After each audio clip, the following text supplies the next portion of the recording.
साथियों, देश में हम लोगों को लगातार जागृत करने का अभियान चलाने की जरूरत है और केवल जागृत करने से कार्य नहीं चलेगा। जागृत करने के बाद संगठित करने की जरूरत है। केवल संगठित करने से ही कार्य नहीं चलेगा, तो संगठन के द्वारा एक्शन करने की जरूरत है और एक्शन हम लोगों को सामूहिक रूप से जो हमारे मकसद है, जो हमारे उद्देश्य है, उसका पूरा करने के लिए, उस मकसद को पूरा करने के लिए हम लोगों को सामूहिक रूप से एक्शन करने की आवश्यकता है। साथियों, देश में अगर हम पॉलिटिकल सिनेरियो का अध्ययन करें जिससे बात समझ में आए, इसलिए मैं थोड़ा लोगों को देश का जो पॉलिटिकल सिनेरियो है क्यों ये समझाना चाहता हूँ, क्योंकि 2024 में लोकसभा का चुनाव होने जा रहा है। इसलिए हम लोगों को देश का पॉलिटिकल सिनेरियो समझना जरूरी है, क्योंकि वो पॉलिटिकल सिनेरियो इसलिए समझना जरूरी है क्योंकि वही लोग हम लोगों के समस्याओं का कारण बने हुए हैं। तो आप लोगों को जो पॉलिटिकल सिनेरियो है वो ये है कि जो केंद्र में सत्ता में काबिज है वो आरएसएस के द्वारा जो राजनीतिक संगठन बनाया गया है, भारतीय जनता पार्टी, उसके द्वारा केंद्र की सत्ता पर उन्होंने कब्जा किया हुआ है। और ये जो कब्जा है ये आरएसएस के लोगों का, जो ब्राह्मणों का संगठन है आरएसएस, इसके बारे में ज्यादा प्रचार किया जाता है कि ये हिंदुओं का संगठन है। तो हिंदुओं का संगठन है तो वो एससी, एसटी, ओबीसी के लोगों को भी हिंदू कहते हैं, मगर आरएसएस के जो केंद्रीय संचालक मंडल है, तो अभी 2 साल में उसे 100 साल हो जाएंगे, आरएसएस को 100 साल हो जाएंगे 2025 को। तो 100 साल में उसका जो केंद्रीय संचालक मंडल है उसमें एक भी शेड्यूल कास्ट का आदमी आज तक शामिल नहीं हुआ, एक भी शेड्यूल ट्राइब का आदमी शामिल नहीं हुआ, एक भी ओबीसी का आदमी शामिल नहीं हुआ।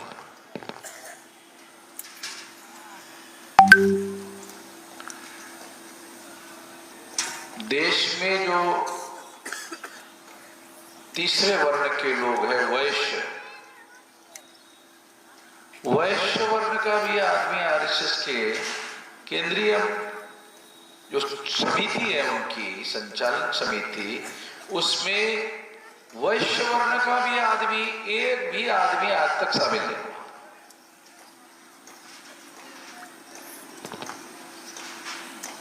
तो इससे पता चलता है कि जो लोग इन लोगों को हिंदू कहते हैं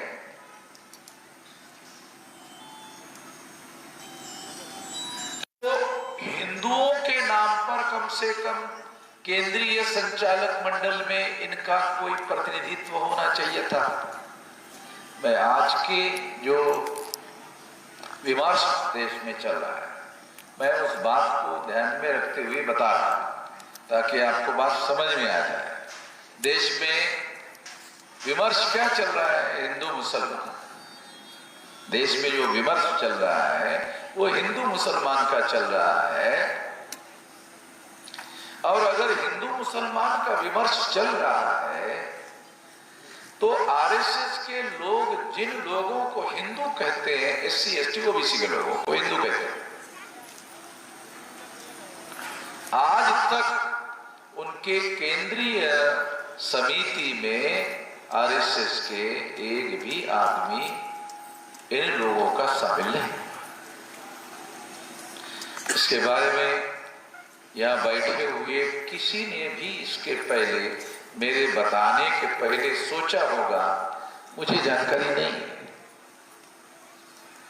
किसी मीडिया में, किसी अखबार में ऐसा कोई मुद्दा चर्चा के लिए आया होगा, ये भी मेरे पढ़ने में नहीं है। मैं दर दिन 4-5 अखबार पढ़ता हूँ। इन्हीं बदमाश लोगों के सारे अखबार है, उन्हीं के अखबार पढ़ते रहता हूँ कि बदमाशों के अखबार में बदमाशों के बारे में क्या लिखा हुआ है, तो हमें जानकारी मिलती है, उसके आधार पर बता रहा। तो इससे एक बात मैं आपको समझाना चाहता हूं कि जिसे वो हिंदू कहते हैं और हिंदुओं का ठेकेदार मानते हैं आरएसएस के लोग, उन लोगों का एक भी प्रतिनिधि उनके केंद्रीय संचालन समिति में शामिल नहीं है।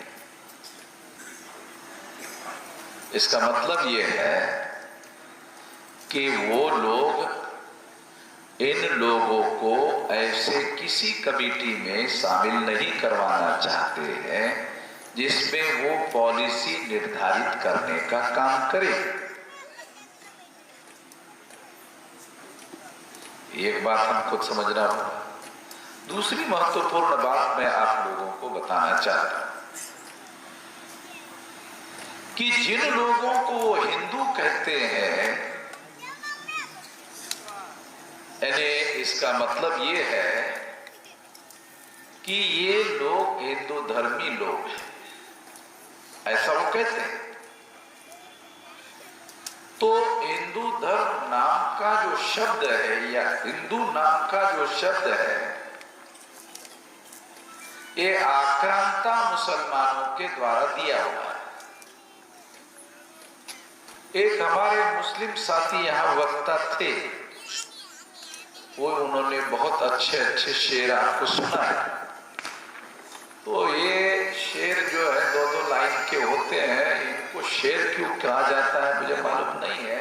मैं तो जो शेर जंगलों में रहता है उसी को शेर मानते रहता हूँ, मगर जो लंबी कविता में नहीं बताया जा सकता वो सारा 2 लाइन में बताया जा सकता, शायद इसीलिए इसको शेर कहा जाता है। तो वो कह रहे थे, तो अच्छे जानकार व्यक्ति है, वो भी लास्ट में उनका जय हिंद ऐसा उन्होंने कहा। तो आपको बताने के लिए समझा रहा हूं कि शब्द कितने महत्वपूर्ण होते हैं, इसके बारे में हम लोग जागृत नहीं है। शब्द भी कितने महत्वपूर्ण होते हैं कि जो आक्रांता मुसलमान है वो यहाँ के लोगों को उन्होंने हिंदू कहा, और ब्राह्मण लोग मुसलमानों को गरिया रहते हैं, दिली गरियाते रहते हैं, मगर उनका ही नाम दिया हुआ, उनके धर्म को दिया हुआ नाम, उनका ही नाम लेते रहते हैं, उनका ही नाम स्वीकार करते हैं। साला ब्राह्मणों को बिल्कुल कोई शर्म नहीं लगती। ये मुसलमानों का दिया हुआ नाम है हिंदू। यानी जिन आक्रांता मुसलमानों ने यहाँ के लोगों को पराजित किया, उनका पराजित लोगों को दिया हुआ नाम है हिंदू। ये ब्राह्मण अब एससी एसटी ओबीसी के लोगों को हिंदू कहते हैं। तो इसका मतलब है राजकोट का दयानंद सरस्वती नाम का ब्राह्मण है, उसने कहा हिंदू तो मुसलमान की दी हुई गाली है। दयानंद सरस्वती नाम के साथ बोल रहा, दयानंद सरस्वती नाम का ब्राह्मण है, उसने कहा हिंदू मुसलमान की दी हुई गाली है। तो मेरा यह कहना है अगर ये गाली है तो तुम साले हमको क्यों दे रहे हो गाली है? ये मुसलमानों की दी हुई गाली है ऐसा तुम कह रहे हो, इसलिए हमें नहीं चाहिए ऐसा तुम कह रहे हो। वो हमें क्यों गाली दे रहे हैं? हिंदू नाम से हमें क्यों गाली दे रहे हैं? मगर जो लोग ये समझाने के लिए बता रहा हूं, बैकवर्ड क्लास के लोगों को, यहाँ जितने लोग आए हैं उतने नहीं, जो अभी नहीं आए उन लोगों को समझाना जरूरी है कि जिसे ब्राह्मण लोग हिंदू धर्म के नाम पर परोस रहे हैं, आपके सामने खाना परोस रहे हैं, वो ब्राह्मण धर्म है, हिंदू धर्म नहीं है। ब्राह्मण धर्म की क्या पहचान है? ब्राह्मण धर्म की पहचान है, पहले तो वो वर्ण धर्म को मानते हैं, ब्राह्मण क्षत्रिय वैश्य शूद्र। दूसरा जाति धर्म को मानते हैं। तीसरा अस्पृश्यता को मानते हैं। चौथा आदिवासियों को सेग्रीगेट करने के सिद्धांत को मानते हैं। महिलाओं को दास बनाने को मानते हैं। शूद्रत्व पिछड़े वर्ग पर थोपने के सिद्धांत को मानते हैं और तमाम बातें हैं उनको मानते हैं। ये सारे लक्षण ब्राह्मण धर्म के हैं। इस ब्राह्मण धर्म के बारे में आरएसएस ने अपने जीवन काल में कागज में रेजोल्यूशन तक पास नहीं किया। कागज करने धरने का छोड़ो, इसके विरोध में कुछ करना है, अरे करने का छोड़ो, कागज में रेजोल्यूशन तक इसके विरोध में पास नहीं किया। ये क्यों बता रहा हूं? इसलिए बता रहा हूं कि जब वो कागज में इसके विरोध में रेजोल्यूशन पास नहीं करते हैं, इसका मतलब है वो व्यवहार में उसके समर्थन में है। 26 जनवरी 1950 को संविधान लागू हुआ और हर 21 साल के व्यक्ति को वोट का अधिकार हुआ। 21 साल के व्यक्ति को वोट का अधिकार मिला। अब ब्राह्मणों की संख्या 3.5% है। ब्राह्मणों की संख्या 3.5% है और 3.5% की कांग्रेस है और 3.5% की बीजेपी है। और 3.5% लोग हम लोगों को हिंदू बनाकर, अभी मैं जब भवन से इधर आया तो अखबार पढ़ रहा था, तो अखबार में एक खबर थी। उस खबर में क्या लिखा था? आरएसएस के भाजपा के लोग कट्टर हिंदुत्व के सिद्धांत को लेकर चल रहे हैं। वो लिखा था एक कट्टर हिंदुत्व के सिद्धांत को लेकर चल रहे हैं। तो कांग्रेस को नरम हिंदुत्व को लेकर चलना चाहिए। यानी नरम हिंदुत्व अलग है, कट्टर हिंदुत्व अलग है। बेवकूफी की सारी हद होनी चाहिए हम लोगों को। अरे कितना मूर्ख बनाओगे भाई? वही यानी वो कीचड़ से कीचड़ धोना चाहते, साला कीचड़ से कीचड़ धो सकते हैं? कीचड़ से कीचड़ धो सकते हैं? नरम वाला कीचड़ ले लो, थोड़ा सा एक सख्त वाला कीचड़ ले लो। नरम वाला कीचड़ सख्त वाला कीचड़ साफ कर लेगा? कैसे करेगा? वो कहते हैं कि नरम हिंदुत्व जो है, तो कांग्रेस वाले नरम हिंदुत्व लेकर चलेंगे, ये आरएसएस वाले भाजपा वाले कट्टर हिंदुत्व।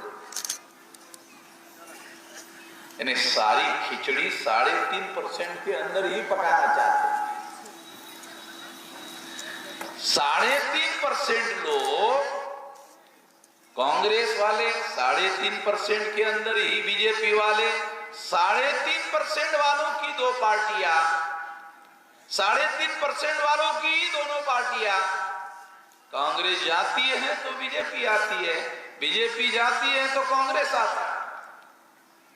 यानी एक राजा राम है तो दूसरा सीताराम है, सीताराम जाता है तो राजा राम आता है, राजा राम जाता है तो सीताराम आता है। तो हम लोगों के हिस्से में क्या आता है? राजा राम सीताराम, राजा राम सीताराम, राजा राम सीताराम, राजा राम सीताराम, सारा भजन का भजन का। राजा राम सीताराम के बाहर हमारा कोई वजूद नहीं है, हमारा कोई अस्तित्व नहीं है, हमारा कोई एक्जिस्टेंस नहीं है। इस वजह से समस्या है। हमारी कोई सारी गिनती नहीं, गिनती का भी आप लोगों ने विषय रखा है। मोदी को पूछो कुत्ते कितने हैं, उसके बाद आंकड़े। मोदी को पूछो उसमें काटने वाले कितने का, ये भी आता है। अच्छा इसमें सज्जन वाले कुत्ते कितने का, ये भी आता है। अच्छा जंगली वाले कुत्ते कितने का, ये भी आता है। अच्छा देसी पालतू कुत्ते कितने हैं, ये भी है। जंगली जानवर कितने हैं, ये भी है। देसी जानवर कितने हैं, ये भी है। गाय बकरी कितना है, सब मोदी के पास पूरा डाटा है, पूरा है। ओबीसी कितना है ये नहीं। जानवर है, कुत्ता है, बिल्ली है, भेड़ बकरी है, सब है, उनका डाटा है। ओबीसी नहीं है। नहीं आप ओबीसी है तो ओबीसी का क्यों नहीं है, वो बोलते ही नहीं, इसके बारे में बताते नहीं है। ओबीसी का प्रधानमंत्री है ऐसा बताते बीजेपी वाले, ये ओबीसी का प्रधानमंत्री है, ओबीसी की गिनती नहीं कर रहे, ओबीसी की गिनती करने के लिए तैयार नहीं। बिहार के सरकार ने, नीतीश कुमार ने ओबीसी गिनती की, सारे देश के लोगों को आंकड़े बता दिए, और आंकड़े बताए तो पता चला ओबीसी की संख्या 52% नहीं है, 64% है। शायद आप लोगों ने ध्यान नहीं दिया इस बात का, केयरफुली ध्यान देने की जरूरत है। ओबीसी की संख्या 52% नहीं 64% है ये आंकड़ा। नीतीश कुमार ने बिहार में बताया। इसका मतलब ये है कि लगभग सारे देश भर में 64% ओबीसी के लोग, तो पता चलता है कि आरएसएस के लोग, भाजपा के लोग गिनती क्यों नहीं करना चाहते। यानी आपको जानवरों को गिनने के लिए तैयार है, मगर हमारे लोगों की गिनती करने के लिए भी तैयार नहीं। मगर हिंदू मुसलमान वाला मामला डेली चर्चा का विषय। हिंदू मुसलमान जब से भाजपा की केंद्र में सरकार बनी तब से नया विमर्श आया है भारत में, वो है हिंदू मुसलमान। हिंदू मुसलमान यानी जो मुसलमान नहीं है वो सब हिंदू है, जो मुसलमान नहीं है वो हिंदू है।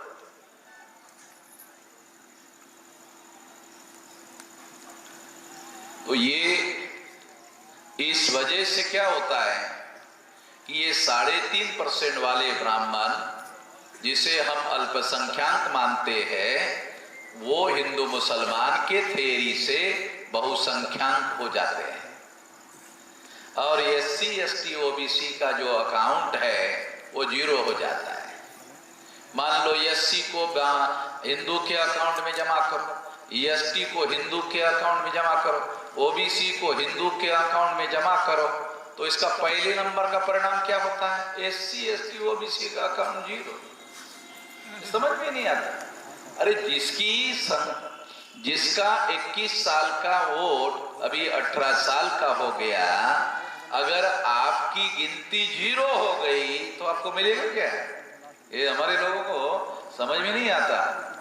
जब आपकी गिनती हिंदू के नाम पर होती है तो आपका मामला आप रफा दफा हो जाता है, आपके अधिकार हिंदू के नाम पर जमा हो जाते हैं। ब्राह्मण उसका ठेकेदार है तो उसके पास ठेका रहता है, तो वो उसका इस्तेमाल करता है। जो ठेकेदार होगा वही इस्तेमाल करेगा, वो कर रहा है। एससी एसटी ओबीसी को अधिकार चाहिए, अधिकार जिसको चाहिए उसको एससी एसटी ओबीसी के नाम पर गिनती होगी तो उस अनुपात में अधिकार मिलेगा। ये हम लोगों को समझना होगा, ये जानना होगा। ये थेरी जो है हिंदू मुसलमान की, इससे हम लोगों को सावधान रहना चाहिए और जितना पॉसिबल हो अपने आप को, जो आपको कॉन्स्टिट्यूशन ने, बाबा साहब आम्बेडकर ने जो अधिकार दिए, आपको हिंदू के नाम पर नहीं है, शेड्यूल कास्ट के नाम पर अधिकार है, शेड्यूल ट्राइब के नाम पर अधिकार है, ओबीसी के नाम पर अधिकार है। तो हम लोगों को ये प्राइमरी जानकारी भी नहीं है। हिंदू के नाम पर अधिकार नहीं है कहीं पर भी संविधान में।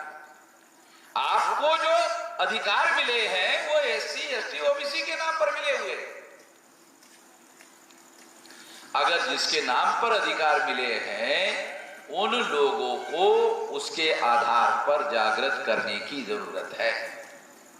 अगर आप उसके आधार पर उसको जागृत करने का काम करोगे तो आपका अधिकार बनेगा, और जो अधिकार देंगे नहीं तो ये आंदोलन हमने उन लोगों से मांगने के लिए बनाया हुआ आंदोलन नहीं है।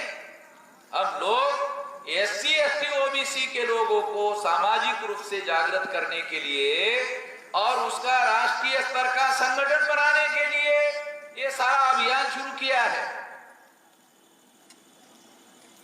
साथियों, आप लोगों को याद होगा कुछ दिन पहले महिलाओं को नरेंद्र मोदी ने 33% पॉलिटिकल रिजर्वेशन दिया।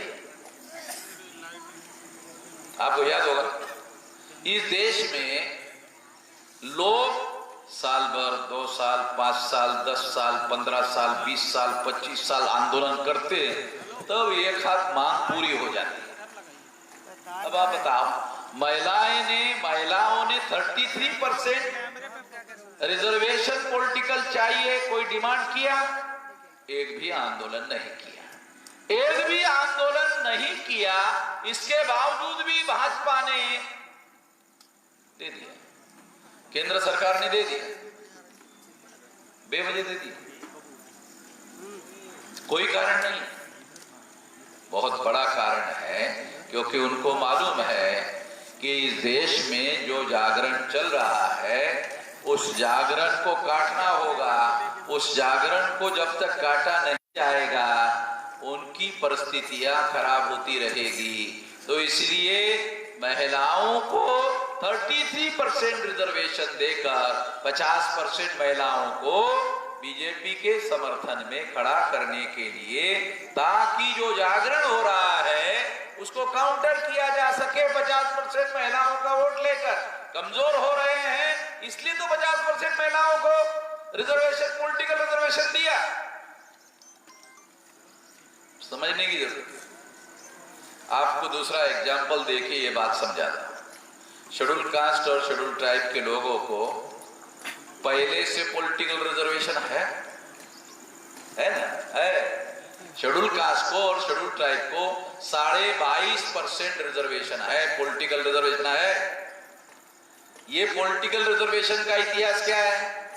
राउंड टेबल कॉन्फ्रेंस में बाबा साहब आम्बेडकर गए, वहां उन्होंने शेड्यूल कास्ट और शेड्यूल ट्राइब के लोगों को सेपरेट इलेक्टोरेट की मांग की। सेपरेट इलेक्टोरेट की मांग मंजूर हुई 17 अगस्त 1932 को, और जब 17 अगस्त 1932 को मंजूर हुई तो इसके विरोध में गांधी जी ने अपने लोगों को, कांग्रेस के लोगों को, ब्राह्मणों को समझाया कि यदि शेड्यूल कास्ट के और शेड्यूल ट्राइब के पार्लियामेंट में 22.5% लोग चुनकर गए तो पार्लियामेंट में हम लोगों की बात ये सुनने, हम लोगों को बात भी करने नहीं देंगे।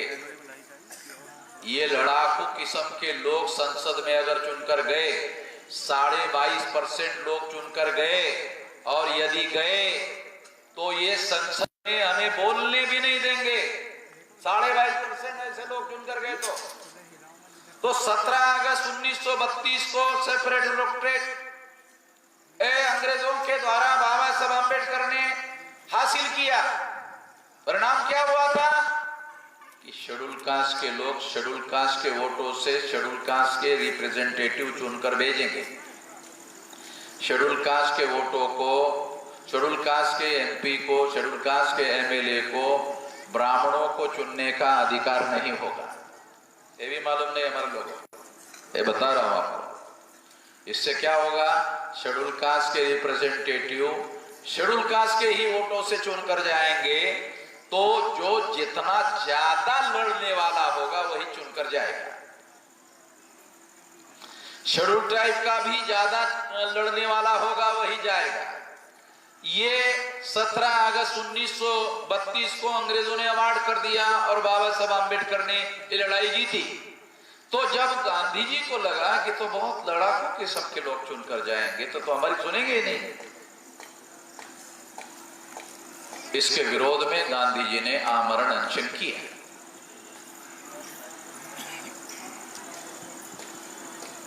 है पता? किसी को पता नहीं? ओबीसी के लोगों को ये पता ही नहीं। शेड्यूल कास्ट के, शेड्यूल ट्राइब के वर्तमान पार्लियामेंट में 131 मेंबर पार्लियामेंट है। ये पॉलिटिकल रिजर्वेशन से चुनकर जा रहे हैं। इनको पुनः पैक्ट लागू करवाया गया। जो सेपरेट इलेक्टोरेट से 131 लोग चुनकर गए होते तो ओबीसी की जाति आधारित गिनती पहले लागू हो गई। ओबीसी के लोगों ने क्या किया, गांधी ने जब इसके विरोध में आमरण अनशन किया, जो शेड्यूल कास्ट शेड्यूल ट्राइब को सेपरेट इलेक्टोरेट मिला, उसके विरोध में गांधी ने आमरण अनशन किया, ओबीसी ने गांधी का साथ दिया। गांधी का साथ देने से क्या हुआ, जॉइंट इलेक्टोरेट आ गया, सेपरेट इलेक्टोरेट खत्म हो गया, जॉइंट इलेक्टोरेट आ गया। जॉइंट इलेक्टोरेट से 131 मेंबर पार्लियामेंट शेड्यूल कास्ट और शेड्यूल ट्राइब के चुनकर जा रहे हैं। बीजेपी के जा रहे हैं, कांग्रेस के जा रहे हैं। वो लोग ओबीसी की जाति आधारित गिनती नहीं होनी चाहिए, ये जो ब्राह्मणों का कहना है उसका साथ दे रहे। समझ में आ रहा? ये तो बहुत पुराना 2000 साल का इतिहास नहीं बता रहा हूं। अरे ये इतिहास 24 सितंबर 1932 का है। अभी 100 साल भी नहीं हुए हैं। जो ओबीसी का समस्या का संकट फंसा हुआ है, ये शेड्यूल कास्ट और शेड्यूल ट्राइब के लोग 17 अगस्त 1932 को जो सेपरेट इलेक्टोरेट से चुनकर गए होते, ओबीसी की जाति आधारित गिनती भी हो गई होती और एससी एसटी ओबीसी का आजाद भारत में रूल होता, राज होता। शेड्यूल कास्ट शेड्यूल ट्राइब के 17 अगस्त 1932 को सेपरेट इलेक्टोरेट के तहत अगर लागू होता, 131 मेंबर पार्लियामेंट चुनकर जाते और ये कांग्रेस के नहीं होते, ये बीजेपी के नहीं होते, तो वो ओबीसी के समर्थन में खड़े हो जाते। अभी वो कांग्रेस के हैं, अभी वो बीजेपी के हैं, तो बीजेपी कांग्रेस के जो शेड्यूल कास्ट शेड्यूल ट्राइब के एमएलए एमपी चुनकर जाते हैं, वो भी आरएसएस के, बीजेपी के, कांग्रेस के समर्थन में। तो आपके ओबीसी के जाति आधारित गिनती के लिए समर्थन नहीं कर रहे। क्यों? उनका फैसला एससी एसटी के जो मेंबर पार्लियामेंट है वो कांग्रेस बीजेपी, उनका फैसला कांग्रेस हाईकमांड कर रही है, उनका फैसला बीजेपी हाईकमांड कर रही है। उनका फैसला कहां कर रहे हैं वो शेड्यूल कास्ट शेड्यूल ट्राइब के लोग। इसका समर्थन गांधी का ओबीसी के लोगों ने किया। इस वजह से ये दलाल और भड़वे पैदा होते हैं।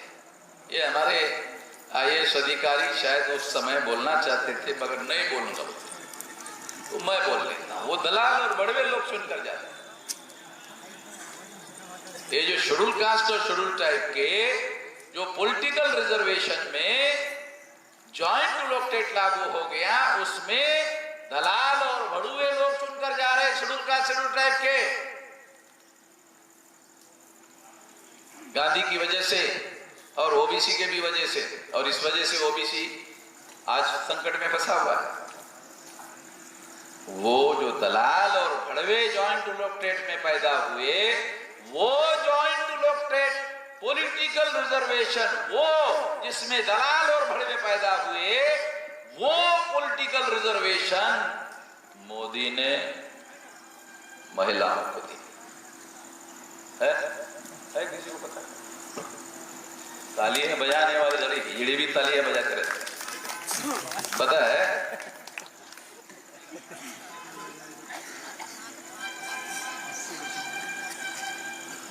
अगर शेड्यूल कास्ट शेड्यूल ट्राइब के दलाल और बड़वे पैदा होते हैं ज्वाइंट इलेक्टोरेट में, वही ज्वाइंट इलेक्टोरेट अगर महिलाओं को ओबीसी को दे दिया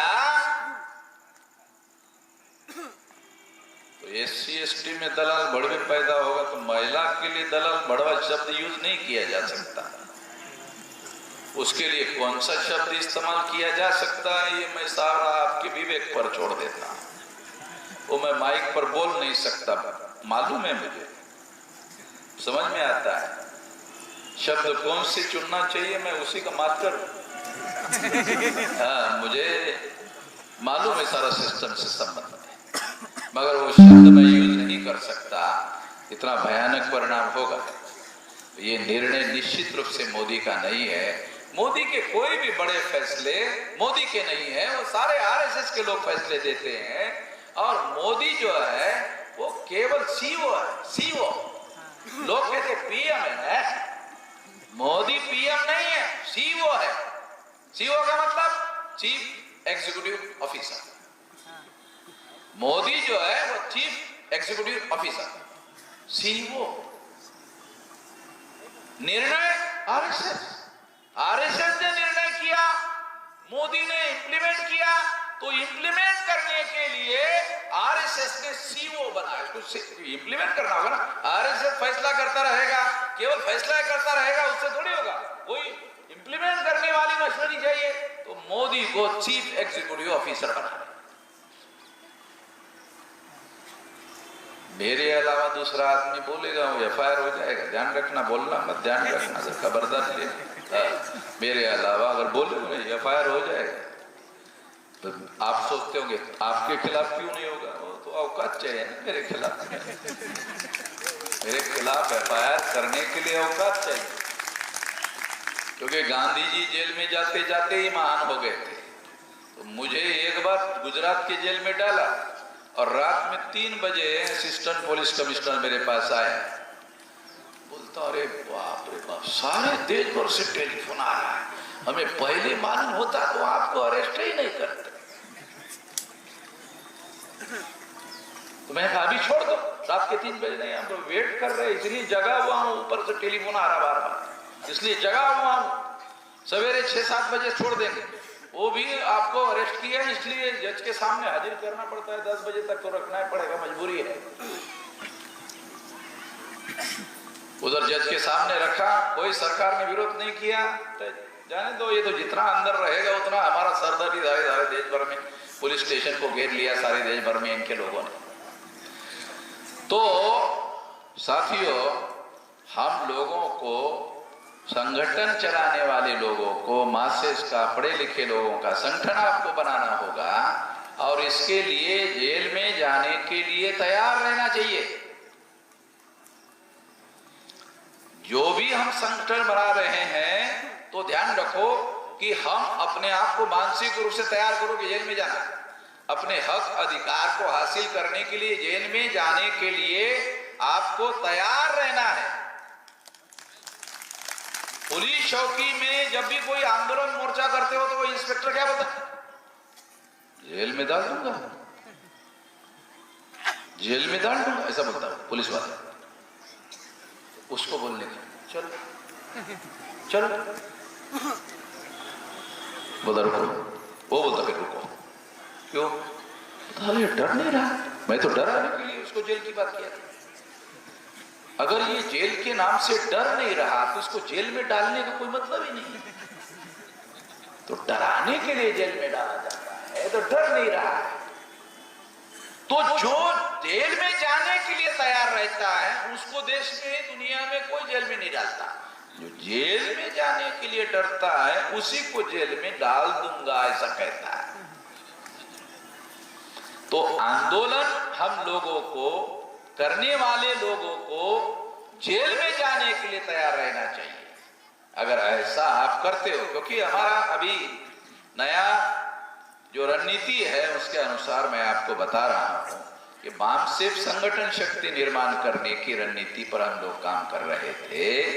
अभी हम लोग आंदोलन करने के लिए काम करेंगे। राष्ट्रीय पिछड़ा वर्ग मोर्चा के लोगों को भी आंदोलन करने के लिए तैयारी करना चाहिए, और आंदोलन करने के लिए आपको तैयारी करना है तो आपको हर जिले में बैकवर्ड क्लास के लोगों की कमेटी बनाओ, आंदोलन करने वाले लोगों की जिला में कमेटी बनाओ, तहसील में कमेटी बनाओ, ब्लॉक में कमेटी बनाओ, ग्राम पंचायत में कमेटी बनाओ, गांव में कमेटी बनाओ, बैकवर्ड क्लास के लोगों की कमेटी बनाओ, और जितनी बैकवर्ड क्लास की जातियां गांव में रहती हैं उनके कम से कम एक एक नौजवानों को उसमें शामिल करो। अगर आप ऐसा करते हो तो अगला आंदोलन, ज्यादा संख्या में अगर आप लोग आंदोलन में सहभागी होते हो तो उसको करने का एकमात्र तरीका है कमेटियां बनाओ। जितनी ज्यादा कमेटियां बनाओगे, 75,000 लगभग 75 जिले हैं, 1,000 गांव मान ले तो 75,000 गांव है, मगर मेरे जानकारी में उत्तर प्रदेश में 1,13,000 गांव। तो आप उत्तर प्रदेश में ही अगर मान लो इतना बड़ा संगठन खड़ा कर देते हो तो सारे देश भर में ये आंदोलन की आग फैल जाएगी। तो बैकवर्ड क्लासेस के लोगों का विशाल संगठन खड़ा करना होगा। मैं आखिरी बात कहकर अपनी बात समाप्त करना चाहता हूं। बामसेफ के लोगों को सारे देश भर में, भारत मुक्ति मोर्चा के लोगों को सारे देश भर में राष्ट्रीय पिछड़ा वर्ग मोर्चा का संगठन बनाने के लिए सक्रिय सहयोग देने के लिए निर्देश दिया जाता है। सार्वजनिक रूप से कह रहा हूं, बामसेफ के लोगों को, भारत मुक्ति मोर्चा के लोगों को राष्ट्रीय पिछड़ा वर्ग मोर्चा का संगठन बनाने के लिए जितने जिलों में बामसेफ संगठन है उतने जिलों में पिछड़ा वर्ग मोर्चा की शाखा होनी चाहिए, और बामसेफ के लोगों को, भारत मुक्ति मोर्चा के लोगों को पहल करके बैकवर्ड क्लासेस के लोगों का संगठन खड़ा करना चाहिए। और इसके लिए जो बैकवर्ड क्लास के लोग हमारे अंदर, बामसेफ के अंदर है, उनको नहीं, नए लोगों को तैयार करके कमेटी में ले लो। तो इस तरह से सारे देश भर में बैकवर्ड क्लास का विशाल संगठन खड़ा हो जाएगा, और फिर आंदोलन इसके आधार पर बहुत विशाल होगा। क्योंकि अभी हमारी रणनीति आंदोलन करने की है। अभी जैसे ईवीएम मशीन के बारे में हम लोग आंदोलन करने जा रहे हैं 26 तारीख को, उसी तरह से बैकवर्ड क्लास के मुद्दे पर भी लोकसभा के चुनाव के